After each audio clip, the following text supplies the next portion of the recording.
कसौटी के दर्शकों को केसी बिश्नोई का नमस्कार। आज हम अपने कार्यक्रम में आपको वो तपोभूमि दिखाएंगे जिसका महत्व सतयुग से चला आ रहा है। नैमिषारण्य उसका नाम है। वहाँ चक्रकुंड की क्या महत्ता है और हनुमानगढ़ी की महत्ता उसके बारे में दिखाएंगे। लेकिन हम आपको कल दिखाएंगे यहाँ मनु और शत्रुपा ने 26,000 साल तपस्या की थी, उसके बारे में कल दिखाएंगे। आप हमारे कार्यक्रम को देखना मत भूलिएगा। इसके बाद हम दिखाएंगे चाइना के सामान की कानपुर में निकाली गई अर्थी। इसके बाद उत्तर प्रदेश में मानसून ने दी दस्तक, उस पर रिपोर्ट होगी। और यूपी बोर्ड की परीक्षा में किस तरह से कुछ स्कूलों का रिजल्ट बहुत अच्छा आया, किसका कम आया, इस पर करेंगे चर्चा। लेकिन सबसे पहले देखें नैमिषारण्य पर रिपोर्ट। नैमिषारण्य सीतापुर जनपद में स्थित है। इस स्थान को वेदों और पुराणों में तीर्थों का राजा कहा जाता है। नैमिषारण्य में ही 84,000 ऋषियों ने तपस्या कर इस स्थान पर देवों की आराधना कर उनको धरती पर बुलाया था।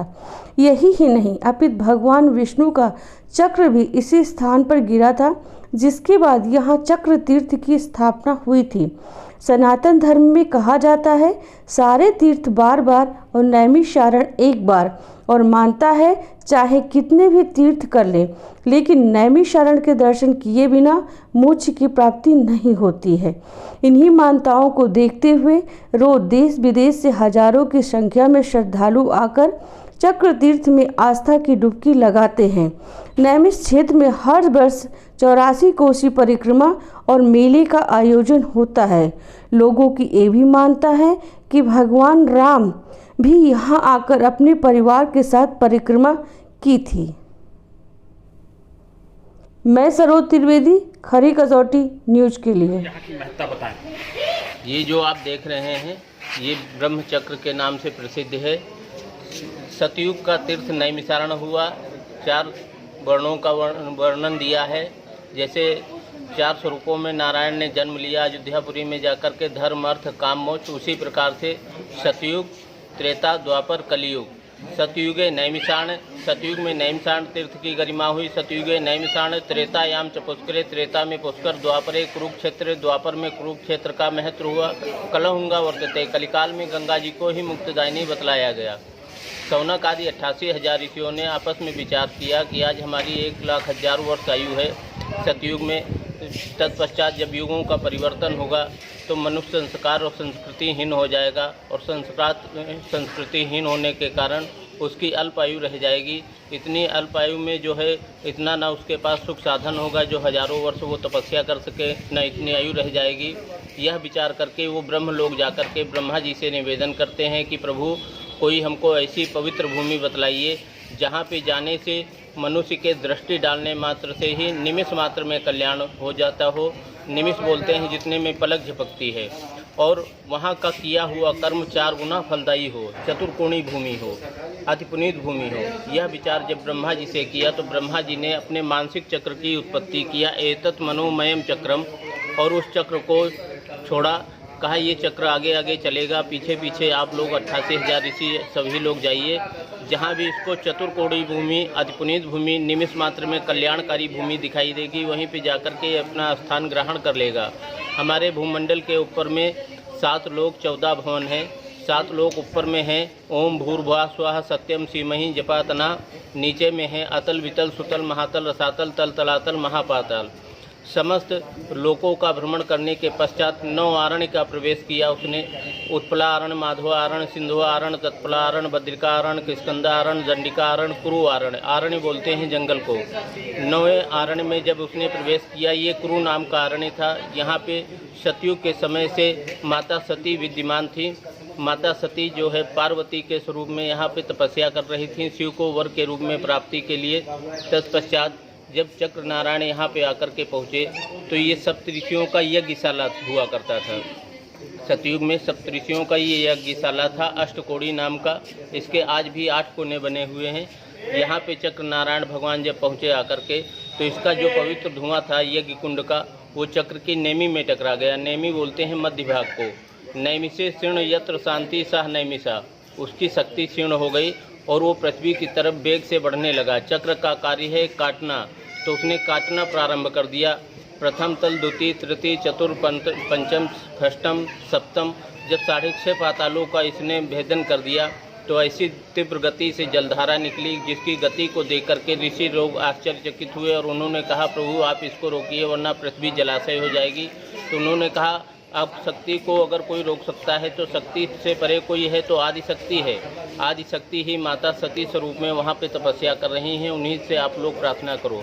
माँ के सम्मुख जाने पर अत्याधिक सुंदर प्रकाश को देखा। अत्याधिक सुंदर प्रकाश को देख करके समस्त ऋषियों के मुख से निकला ललितांबा ललितांबा, क्योंकि जो अत्याधिक सुंदर होता है उसको संस्कृत में ललित भी बोलते हैं। इसीलिए समस्त ऋषियों के मुख से ललिता का नाम संबोधित हुआ, हे माँ ललितांबा मेरी रक्षा करो। जभी से वो ललिता के नाम से आज भी पूजनीय मानी जाती हैं और ललिता सिद्धिपीठ के नाम से नैमिषारण्य में शक्तिपीठ बना हुआ है। ये शौनक आदि 88,000 ऋषियों की चतुर्कोणीय भूमि, अतिपुनीत भूमि, निमिष मात्र में कल्याणकारी भूमि है।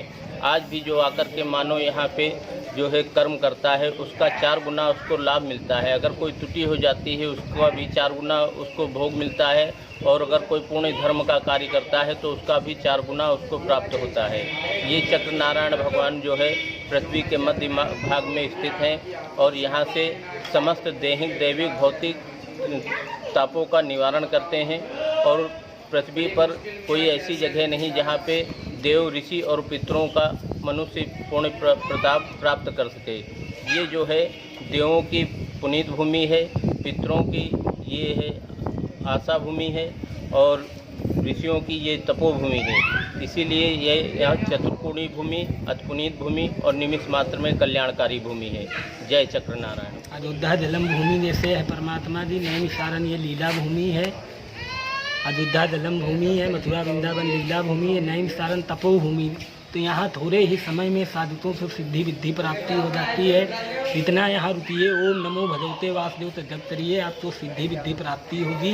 बोलिए नैमिषारण्य धाम की जय, अपने अपने माता पिता की जय।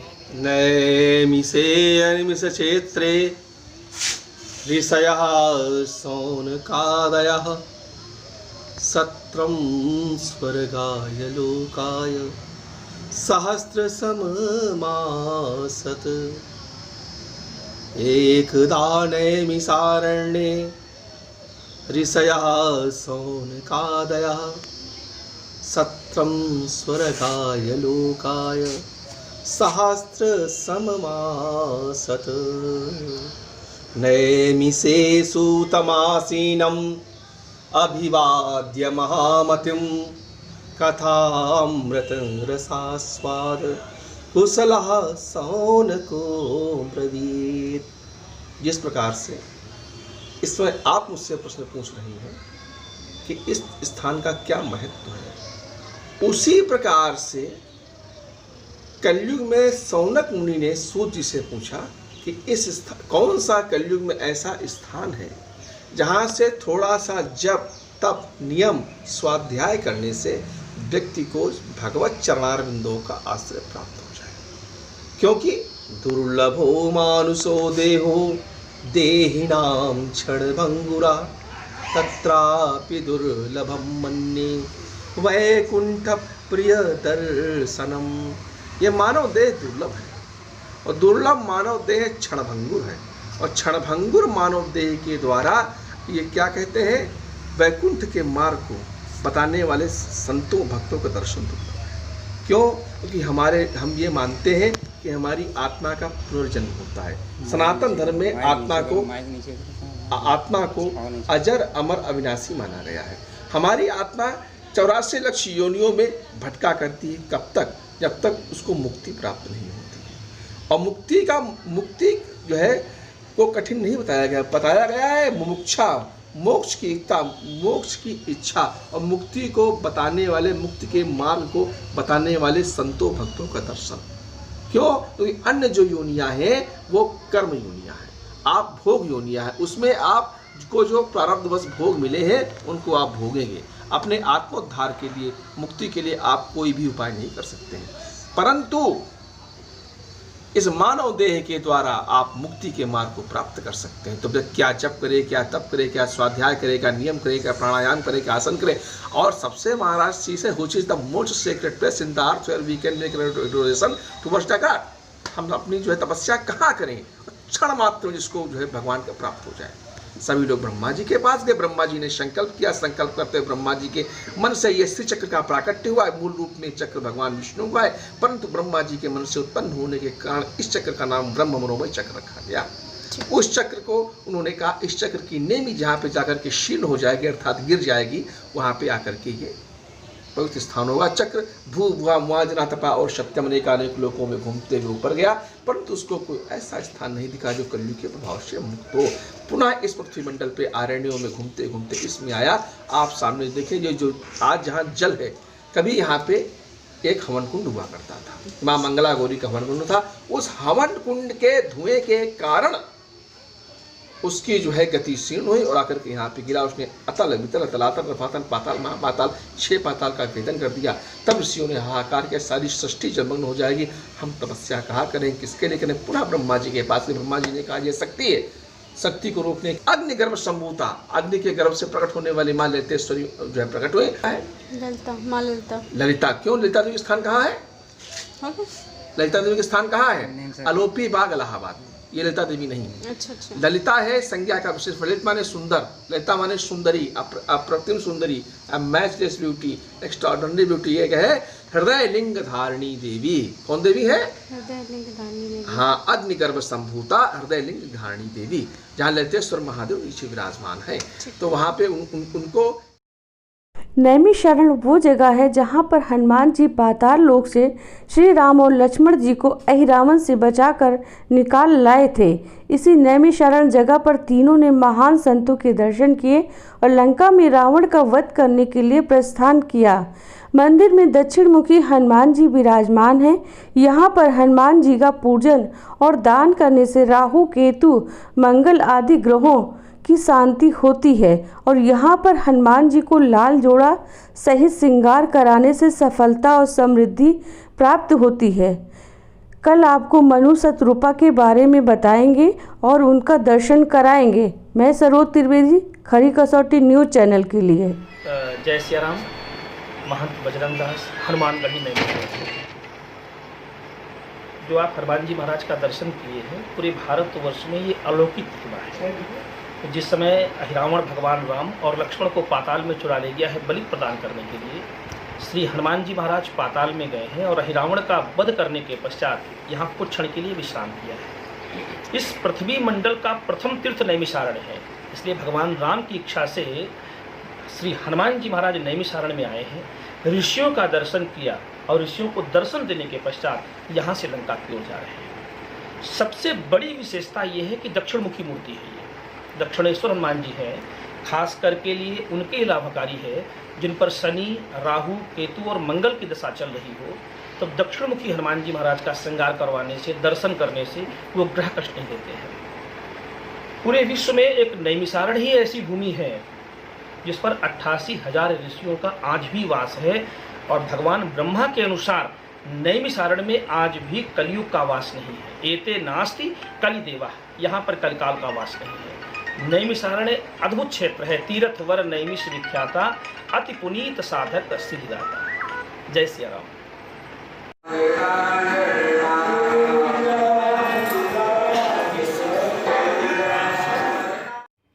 उत्तर प्रदेश में मानसून ने दस्तक दे दी है। भारी उमस के चलते पानी बरसा, उससे लोगों को राहत मिली।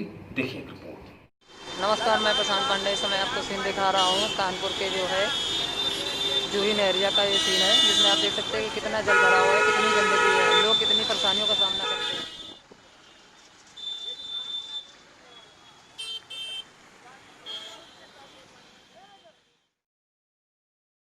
शनिवार की रात लखनऊ और कानपुर में हुई झमाझम बारिश लोगों को गर्मी से थोड़ी राहत जरूर मिली, लेकिन सुबह होते ही तेज धूप होने से लोगों को उमस भरी गर्मी का सामना करना पड़ा। शायद 1-2 दिन में गर्मी से कुछ और राहत मिल सके। कानपुर में चाइना के सामान की किस तरह अर्थी निकाली गई है, इस पर देखें एक रिपोर्ट। मेरा नाम सुमित कश्यप है। इस समय मैं किदवई नगर फाउंटेन पार्क के पास खड़ा हूँ। इनका विरोध करने के लिए अपने देशवासी चाइना का पूरा अंतिम संस्कार के लिए तैयार कर दिया, कंधों पे उठाते हुए लेके जा रहे हैं, जिनका इनका आक्रोश इतना ज़्यादा बढ़ गया है चाइना के ऊपर कि हम लोग अब इसको कुछ भी करने के लिए तैयार हैं। क्यों भारत पीछे हटने के लिए अब तैयार नहीं है, क्योंकि भारत के भी अंदर अपना भी जुट है। 1962 में हिंदुस्तान को धोखा दिया था, हम सब भूले नहीं है। वो चीन हिंदी भाई भाई करके तो धोखा दिया। 1967-87 लगातार कई बार चाइना हिंदुस्तान को धोखा देता रहा है। अंतर्राष्ट्रीय मंच पर पाकिस्तान के साथ खड़ा रहा है और फिर से सेना का जमावाड़ा जो बॉर्डर पर, लद्दाख के बॉर्डर पर किया जा रहा है, ये कहीं ना कहीं हिंदुस्तान पर दबाव बनाने की रणनीति चाइना के सफल नहीं होने देंगे।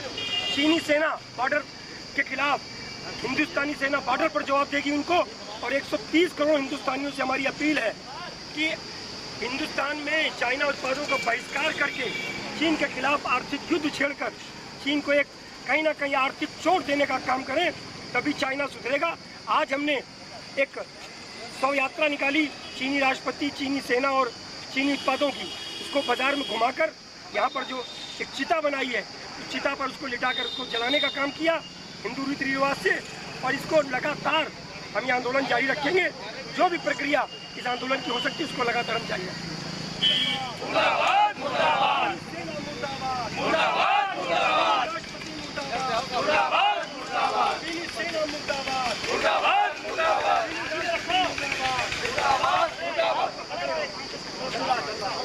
सेना मुर्दाबाद, मुर्दाबाद, मुर्दाबाद, राष्ट्रपति मुर्दाबाद, मुर्दाबाद, मुर्दाबाद, सेना मुर्दाबाद। अब हम बात करेंगे यूपी बोर्ड के बारे में। यूपी बोर्ड के बारे में हम आपको बताना चाहते हैं, कल उत्तर प्रदेश यूपी बोर्ड का रिजल्ट आया जिसमें 51 लाख बच्चों ने भाग लिया था। उसके विषय में जहां एक और हाई स्कूल में रिया और इंटर में अनुराग ने पूरे प्रदेश में टॉप किया है। ये दोनों लोग बड़ौद के थे और एक ही स्कूल के थे। ये थोड़ी सी आश्चर्यचकित कर देने वाली बात है। हम आपको बताना चाहेंगे कि कुछ 134 स्कूल, कुछ का मतलब 134 स्कूलों का नतीजा शून्य रहा। इसका मतलब क्या, वहाँ के शिक्षक बच्चों को पढ़ाते नहीं। 250 ऐसे स्कूल थे जिनका रिजल्ट 20% रहा। उसमें से 66 निजी स्कूल थे, 43 राजकीय स्कूल थे, 6 एडेड स्कूल थे, 111 प्राइवेट स्कूल थे और 7 राजकीय विद्यालय थे और 18 एडेड स्कूल थे। ये 111, 7 और 18 जो संख्या में गिनाई आपको, ये इंटर के 136 विद्यालय थे और हाई स्कूल के ये 114 विद्यालय थे, जिसकी 66 निजी, 43 राजकीय और 6 एडेड स्कूल थे। ये बहुत दुख की बात है जिनका रिजल्ट 20% रहा, लेकिन इससे ज़्यादा दुख की बात है कि जिनका रिजल्ट शून्य रहा। प्रयागराज के 8 स्कूल थे, बलिया और कौशाम्बी के 6, लखनऊ का 1 स्कूल था और ऐसे कई और स्कूल थे। बात ये हो रही है कि विद्यालय में जो भी हमारे शिक्षक पढ़ाते हैं उनको एक भारी भरकम तनख्वाहें दी जाती है। उसके बाद अगर रिजल्ट शून्य आता है तो ज़रूर जवाबदेही होनी चाहिए, क्योंकि आज का जो युग है वो ऐसा युग है कि हमें रिजल्ट चाहिए। अगर रिजल्ट नहीं है तो उसमें शिक्षक जो तनख्वाहें ले रहे हैं उनकी तनख्वाहें सरकार को रोकनी चाहिए, चाहे वो निजी स्कूल हो, चाहे वो एडेड स्कूल हो और चाहे राजकीय विद्यालय हो। निश्चित इसमें कार्रवाई होनी चाहिए और उन स्कूलों को हमें देखना होगा जहां एक स्कूल में समान अंक लोगों को मिले, उस पर भी हमें जांच करनी होगी। क्योंकि बड़ौद के एक स्कूल के इंटर और हाई स्कूल के दोनों बच्चे टॉपर आए, इसमें एक थोड़ा सा प्रश्न चिन्ह लगता है, लेकिन ये हो भी सकता है जो हुआ है, इसमें कहीं हमारा कोई प्रश्न चिन्ह नहीं है। तो इसको देखना होगा, क्योंकि जहाँ की शिक्षा मजबूत होगी, जहाँ की शिक्षा में कोई व्यवधान नहीं होगा, जहाँ की शिक्षा बिल्कुल नकल विहीन होगी, वहाँ पर योग्यता हमारी सर चढ़कर बोलेगी। अगर योग्यता हमारी सर चढ़ के बोलेगी तो हम दुनिया में बच्चे को नाम करेंगे आगे, चाहे वो IAS बने, चाहे IPS बने, चाहे वो इंजीनियरिंग के क्षेत्र में आए, चाहे वो MBA के क्षेत्र में आए, चाहे वो औद्योगिक क्षेत्र में आए। लेकिन अगर वो शिक्षित होंगे और वाकई में काबिलियत होगी तो हमारे देश का कहीं ना कहीं गौरव और नाम बढ़ेगा। हमें चाहिए शिक्षा पर बिल्कुल ध्यान दिया जाए, क्योंकि मुख्यमंत्री उत्तर प्रदेश के योगी आदित्यनाथ शिक्षा पर ध्यान दे रहे हैं। इसीलिए जो बच्चे उत्तीर्ण हुए हैं, टॉपर रहे हैं, 1 से 10 तक की मेरिट में आए हैं, उनको 1-1 लाख रुपए देने की उन्होंने घोषणा की है। उनके गांव से जहां तक उनको ऑटो या टेम्पो मिलती, सवारी मिलती है, वहां तक की पक्की सड़क का निर्माण करने की घोषणा की है और उनके अभिभावकों का भी सम्मान करने की बात कही है। ये एक बहुत अच्छी पहल है। इसमें मुख्यमंत्री की जितनी तारीफ की जाए वो कम नहीं होगी। हमें देखना होगा कि 8 लाख बच्चे हिंदी में फेल हुए, ये बहुत दुखद बात है। जहाँ की भाषा पर कमांड ना हो, भाषा पर नियंत्रण ना हो, इसका मतलब शिक्षा पर जो अध्यापक हैं उनका बहुत ध्यान नहीं है। मेरा उनसे अनुरोध है, उन सारे अध्यापकों से, कि वो अपनी पढ़ाई, बच्चों की पढ़ाई पर ध्यान दें। चलिए, इसी के बाद हम अपनी वाणी को विराम देते हैं। हमारा व्हाट्सएप नंबर नोट कर लें, 9415000646। खरी कसौटी हमेशा बताता रहा कि आपका दोस्त है, हमदर्द है, मित्र है। और हम बिश्नोई केसी में सुबह 8:30 बजे फेसबुक पर लाइव आते हैं। उसमें भी हम दिन भर के अखबारों की चर्चा करते हैं, उसके साथ हम चर्चा करते हैं जो हमारे नए मुद्दे हैं। इसी के साथ हम लेते हैं विदा। नमस्कार।